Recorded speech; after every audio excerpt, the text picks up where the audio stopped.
ఇప్పుడే జీ5 app download చేయండి. చూడండి మీ ఫేవరెట్ టీవీ షోస్ ఎప్పుడైనా ఎక్కడైనా. హాస్నమ్మా, మనం టెన్షన్తో చచ్చిపోతుంటే గాయత్రికేమో హాయిగా ఆదరాబాదరా లేకుండా ఎలాగాడుకుంటుందో. మనసు గత జన్మదైనా మనిషి పునర్జన్మది కాబట్టి ప్రస్తుతం పసిపాపగానే పరిగణించాలి బాబాయ్. ఏ విషయాన్ని తేలిగ్గా తీసుకోవద్దు హాసిని. పాప శిరస్సుపై ఉంచిన వస్త్రాన్ని తిలోత్తమమ్మ వాళ్ళు గుర్తుపడితే మీరే సమస్యల్లో పడతారు. డమ్మక్క ఏదో ఉపదేశం ఇస్తున్నట్టుందే. జాగ్రత్తగా ఉండమంటుందే. తనతోనా?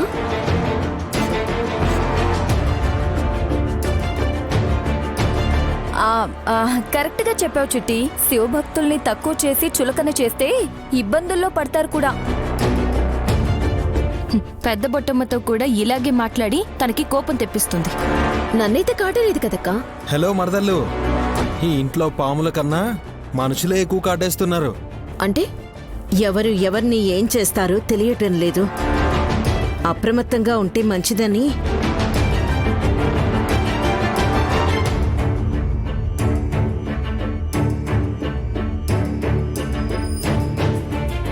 ఇది మరీ బాగుందమ్మా.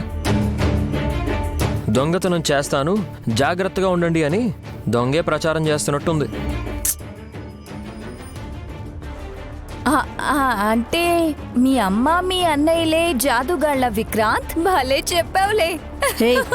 నోర్మయ్, ఎందుకే నీకంత యావా? ఊరుకోవా? ఊరుకోదు గాని మా ఆవిడ టాలెంట్ ని ఇప్పుడు బయట పెడుతుంది. ఏ విధంగా? చిత్రలేఖనంతో. ఇప్పుడు వదిన ఆర్ట్ వేస్తుందా? ఏం బొమ్మ?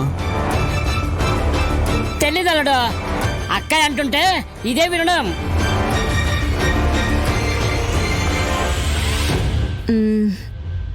ఏం బొమ్మ వేద్దాం? నైని, నువ్వు చెప్పు. అక్కకు నచ్చినా వచ్చినా బొమ్మ వేయమనండి అత్తయ్య. అవకాశాన్ని సద్వినియోగం చేసుకో పెద్ద మరదలా. అంటే ఎలా? డమ్మో డమ్మ, నైని కన్న కూతురు చిత్రం వేయించాలనుకుంటుంది.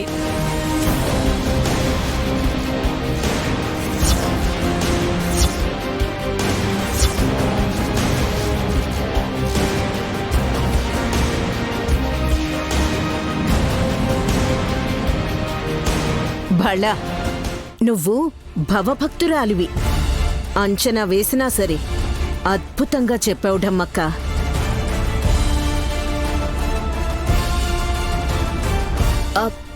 అక్క, గాను నెత్తుకునిరా.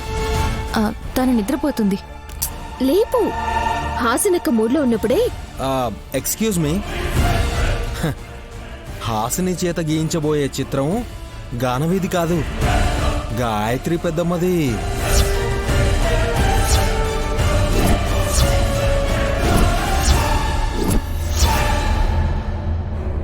డమ్మక్క, ఈ చున్నీ ఇక్కడ పెట్టినట్టు నాకు తప్ప ఎవరికీ తెలీదు. నువ్వెలా కనిపెట్టగలిగావు?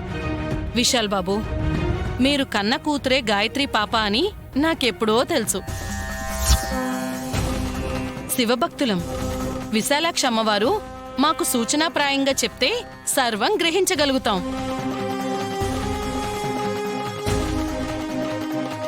అలాగా? ఈ విషయం ఎద్దులైకి విశాలాక్షి కూడా తెలుసా? తెలుసు అంటే తెలుసు, తెలీదు అంటే తెలీదు.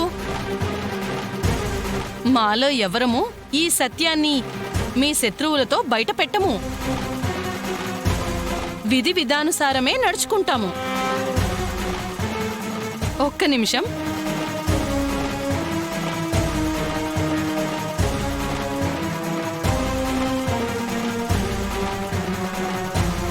ఇందులో పెట్టండి ఆ చున్నీని. చాట్లో తీసుకెళ్లాలా? అవును విశాల్, ఇలా చేస్తేనే పరిస్థితి మీకు అనుకూలమవుతుంది. అంతా విశాలక్షమ్మ వారి దయ.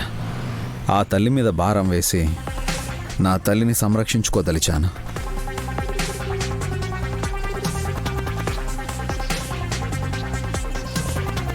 డమ్మో డమ్మ. గీయి కూర్చో, కూర్చుని గీయి. హాసు గాయత్రి ఇద్దరు రెడీగా ఉన్నారు, త్వరగా రండి.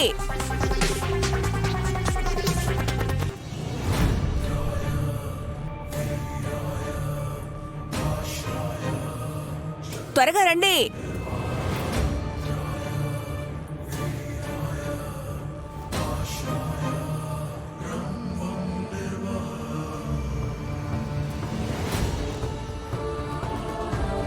చాట పట్టుకొస్తున్నాడు అల్లుడు.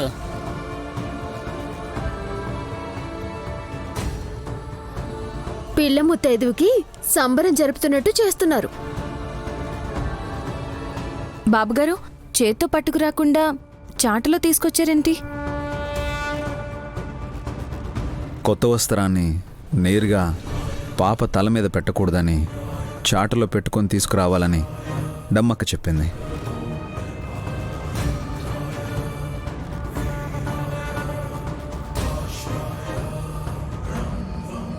ఇది ఏ ఊరు పద్ధతో నాకే తెలీదమ్మా. పర్వాలేదులేండి అత్తయ్య, ఎలా తీసుకొస్తే ఏంటి?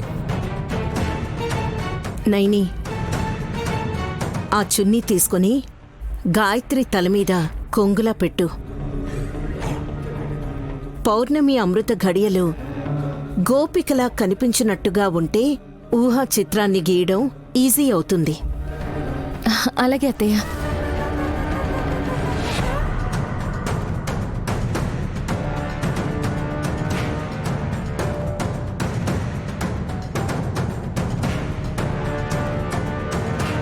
నువ్వు బొమ్మ గీయడం స్టార్ట్ చేయి. చెయ్యి.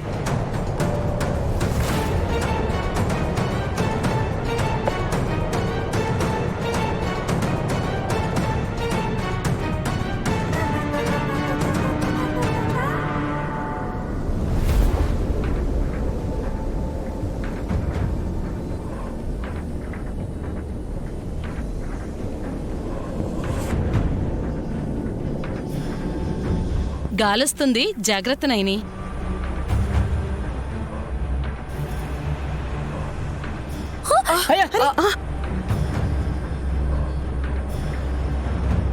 గాల్లో చున్నీ ఎగురుతున్నట్టు బొమ్మ గీనా? వద్దు, పిల్లకు పెట్టండి. ముందు దాన్ని పట్టండి. ఏయ్, పట్టుకోండి, పట్టుకో. పట్టుకో మమ్మీ, పట్టుకో మమ్మీ.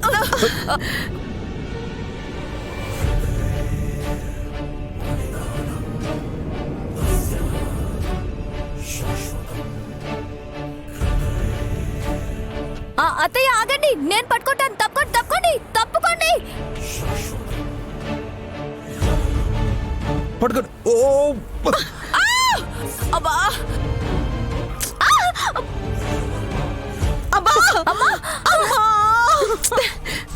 అయ్యో అక్క, అనయ్య, నేను పడ్డా. మెత్తగా ఉండే అత్తయ్య మీద పడ్డాను చెల్లి. లేవే, లే బా, లే. అమ్మా, జీ5 యాప్ డౌన్లోడ్ చేసి అన్ని ఎపిసోడ్స్ పూర్తి ఉచితంగా చూడండి.